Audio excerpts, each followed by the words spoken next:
మరి ఈరోజు మన బుక్కరాపురం గ్రామంలో మన అంబేద్కర్ విగ్రహావిష్కరణకు మన మందకృష్ణ మాదిగ అన్నగారు రావడం మన మండల ప్రజలు ఎంతో సంతోషించదగ్గ విషయం. ఎందుకంటే ఈరోజు అన్నగారు ఎన్నో ఉద్యమాలు చేసి మీ అందరి అంటే మనందరి జీవితాల్లో కూడా ఎంతో చైతన్యం చేసినటువంటి మహానుభావుడు మన అన్నగారు. మరి అదే స్ఫూర్తితో మనం కూడా మన గ్రామాల్లో ఉన్నటువంటి యువతకు కానీ అదేవిధంగా, ఎందుకంటే ఆ రోజు అంబేద్కర్ గారు రాజ్యాంగం రాసినారు, కానీ మనం కూడా ఆ సాధనలో ముందుకెళ్ళాలి.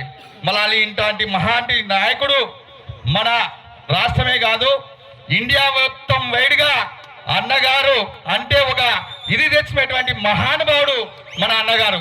మరి దాన్ని దృష్టిలో పెట్టుకొని మన ముందులో మన ఇంట్లో కూడా అంటే మన పిల్లలు చెడు మార్గాన పోకుండా మంచిగా చదువుకొని ఆ రోజు మహానుభావుడు మనకి రాజ్యాంగాన్ని రాస్తే అటువంటి కార్యక్రమాలు ఎన్నో మరి అన్నగారు ముందుండి నడిపించి మన ఆశయాల్లో అన్నీ ముందుకు తీసుకుపోతున్నాడు.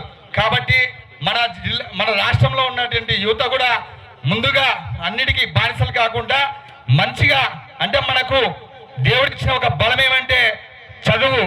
అన్నగారు ఈసారి చెప్పారు ఇంతకుముందు, చదువు మనకి ఎన్నో ఉద్యమాలు చేసి మనకి రిజర్వేషన్లు కల్పించి ఈరోజు ఎన్నో విధాలుగా ఉద్యోగ రంగాల్లో కానీ అన్ని విధాలుగా మనకు అవకాశాలు వస్తుంటాయి.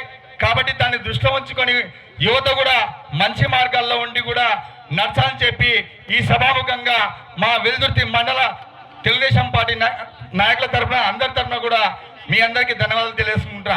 ముఖ్యంగా ఈ కార్యక్రమానికి కూడా మా పత్తికొండ శాసనసభ్యులు ఎంతో కృషి చేశారు. ఎందుకంటే కోడుమూరు ఎమ్మెల్యే గారు దశగిరన్న గారు, జయసూర్య గారు మరి ముగ్గురు ఎమ్మెల్యేలు రావాల్సిందిగా ఇక్కడికి ఉండింది.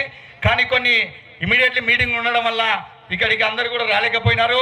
అందువలన కూడా మా ఎమ్మెల్యే గారి తరఫున మీ అందరికీ కూడా మరి అన్నగారికి కూడా ధన్యవాదాలు తెలియజేసుకుంటూ సెలవు తీసుకుంటున్నాం.